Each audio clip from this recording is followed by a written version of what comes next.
السلام علیکم ورحمۃ اللہ وبرکاتہ۔ سورہ البقرہ آیت نمبر 108۔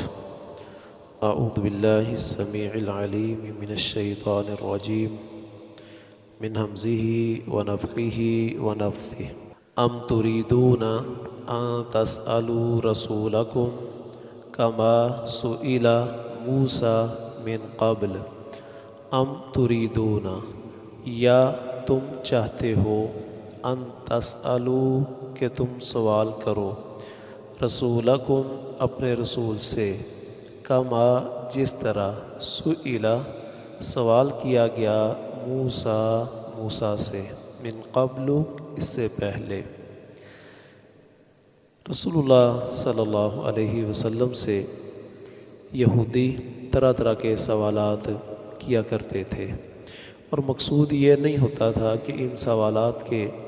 وہ جوابات چاہتے ہیں اور جوابات مل گئے، اطمینان ہو گیا تو وہ مسلمان ہو جائیں گے۔ نہیں، ان کا مقصود صرف وقت گزارنا ہے کہ بس کسی طریقے سے ایسی بات کرو تاکہ کوئی ایک شوشہ چھوڑ دیا جائے اور جو مجلس میں بیٹھے ہوئے لوگ ہیں وہ مشکوک ہو جائیں نبی صلی اللہ علیہ وسلم کے بارے میں، اور اسلام کے بارے میں ان کے ذہنوں میں شکوک و شبہات پیدا ہو جائیں۔ اسی مقصد کے لیے وہ کئی طرح کی شرارتیں کیا کرتے تھے۔ کبھی ان کا خیال یہ تھا، انہوں نے آپس میں پروگرام بنایا کہ کچھ لوگ کلمہ پڑھ لیتے ہیں، لوگ سمجھیں گے مسلمان ہو گئے ہیں، کچھ تھوڑا سا عرصہ گزرے گا تو ہم واپس مرتد ہو جائیں گے، اسلام کا انکار کر دیں گے۔ اس کا فائدہ کیا ہوگا؟ کہتے ہیں کئی لوگ ہمارے اس عمل کی وجہ سے یہ سوچیں گے کہ دیکھو یہ لوگ مسلمان تو ہو گئے تھے، یہ ہیں اہل کتاب، یہ باقاعدہ پہلے ایک نبی کو مانتے ہیں، اس کی کتاب پر ان کا ایمان ہے، یہ لوگ اگر اسلام کو چھوڑ چکے ہیں، واپس آ گئے ہیں، تو اس کا مطلب ہے کہ اس میں کوئی کمی ہے، اس میں کوئی نقص ہے جس کی وجہ سے یہ واپس آئے ہیں۔ تو باقی بہت سارے جو کچے ذہن کے لوگ ہوں گے وہ بھی واپس آ جائیں گے۔ ایک تو یہ ان کی شرارت، یہ سوچا انہوں نے، اور انہی کاموں میں سے ایک یہ بھی تھا کہ ایسے ایسے سوالات کرو نبی صلی اللہ علیہ وسلم سے کہ جو شاید پورے نہ ہو سکیں۔ تو اللہ تعالیٰ نے ان کا کئی طرح سے رد کیا۔ تو یہاں یہ فرمایا کہ یہ جو سوالات تم کر رہے ہو نبی صلی اللہ علیہ وسلم سے، اس سے پہلے یہی سوالات موسیٰ علیہ السلام سے ہو چکے ہیں۔ جس طرح ایک مقام پر کہا کہ اہل کتاب تم سے سوالات کرتے ہیں، فَقَدْ سَأَلُوا مُوسَىٰ أَكْبَرَ مِنْ ذَلِكَ، وہ موسیٰ سے اس سے بڑے بڑے سوال کر چکے ہیں۔ فَقَالُوا أَرِنَا اللَّهَ جَهْرَةً، کہتے ہیں ہمیں اللہ تعالیٰ دکھاؤ ذرا آمنے سامنے کھلم کھلا، ہم اپنی آنکھوں سے دیکھیں گے پھر مانیں گے۔ تو اسی طرح رسول اللہ صلی اللہ علیہ وسلم سے کہا کہ آسمان سے لکھی لکھائی کتاب لے کر آؤ جس طرح موسیٰ لائے تھے تو تب ہم مانیں گے۔ تو اللہ تعالیٰ نے کہا بھی موسیٰ کو کتاب دی تھی، اس وقت کون سا تم سارے مان گئے تھے؟ اس وقت بھی تو انکار کرنے والے لوگ تھے ہی نا۔ اس لیے تمہارے ان سوالات کا یہ مقصود تو قطعاً ہے ہی نہیں کہ تم نے ماننا ہے، تم تو ایک شرارت کرنا چاہتے ہو۔ وَمَن يَتَبَدَّلِ الْكُفْرَ، اور جو کوئی شخص تبدیل کر کے لے کفر بالایمانی بجائے ایمان کے۔ اب دونوں آپشن اس کے سامنے موجود تھے، چاہتا تو نبی کی باتوں پر ایمان لے آتا، چاہتا تو انکار کرتا۔ اس نے بجائے ایمان کو قبول کرنے کے کفر کو قبول کیا ہے۔ فقد ضل سواء السبیل،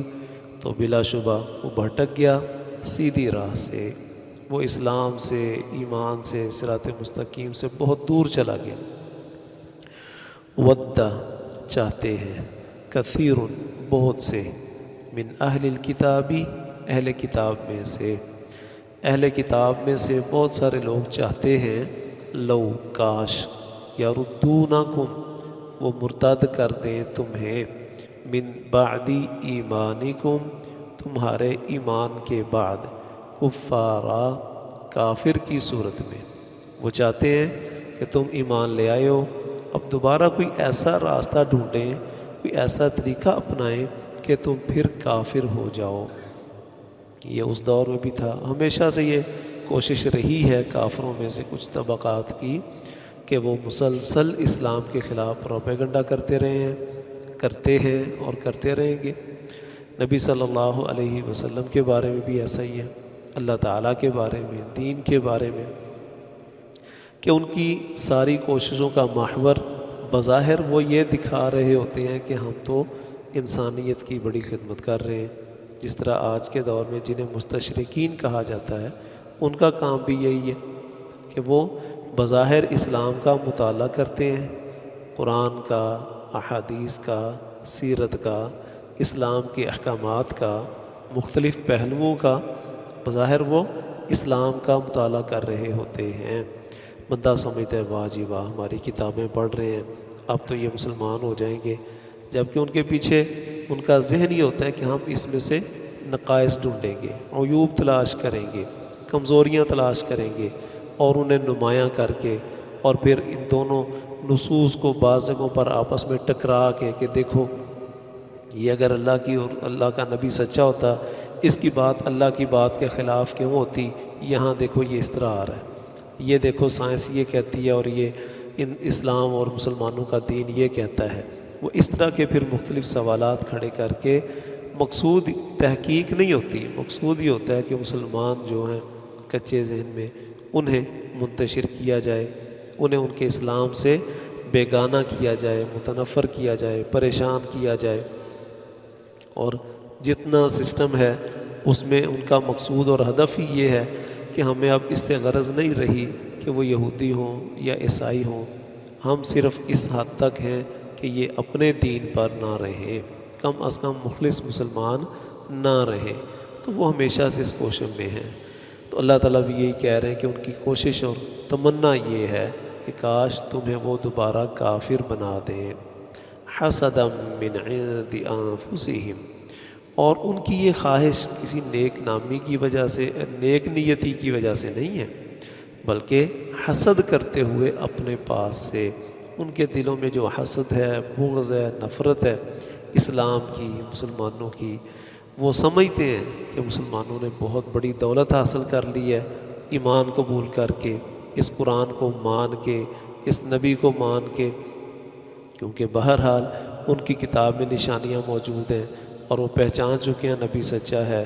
وہ جان چکے ہیں کتاب باقی برحق ہے، چونکہ وہ خود اس خیر سے محروم رہے ہیں تو وہ تمہیں بھی اس خیر پر قائم نہیں دیکھنا چاہتے، تو وہ حسد کرتے ہوئے تمہیں اس دین سے متنفر کرنا چاہتے ہیں۔ من بعد ما تبین لهم الحق، اس کے بعد کہ واضح ہو چکا ہے ان کے لیے حق، وہ پہچان چکے ہیں کہ یہ حق ہے، لیکن چونکہ ہم نے نہیں مانا لہٰذا کوئی اور بھی اس خیر کا حقدار اور حصے دار نہ بن سکے۔ فاعفوا واصفحوا، سو تم معاف کرو اور درگزر کرو، جب تک اللہ تعالیٰ حتی یأتی اللہ بامرہ، یہاں تک کہ لے آئے اللہ تعالیٰ اپنا حکم، جب تک اللہ تعالیٰ کا جہاد کا حکم نازل نہیں ہوتا اس وقت تک ان سے صرف نظر کرو، اعراض کرتے ہوئے اپنی لائن پر چلتے رہو، اپنے آپ کو پریشان نہ کرو اور اپنے ہدف پر نظر رکھتے ہوئے آگے بڑھتے چلے جاؤ، اور جب اللہ کا حکم آ جائے گا جہاد والا تو پھر دیکھیں گے، پھر ان میں سے بنو قینقاع کو بھی جلا وطن کر دیا گیا، بنو نذیر کو بھی جلا وطن کر دیا گیا، اور بنو قریظہ کے لوگ قتل ہو گئے،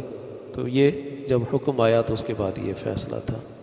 ان اللہ علی کل شیء قدیر، بے شک اللہ تعالیٰ ہر چیز پر پوری طرح قدرت رکھنے والا ہے۔ اللہ تعالیٰ سمجھنے کی، عمل کرنے کی توفیق عطا فرمائے۔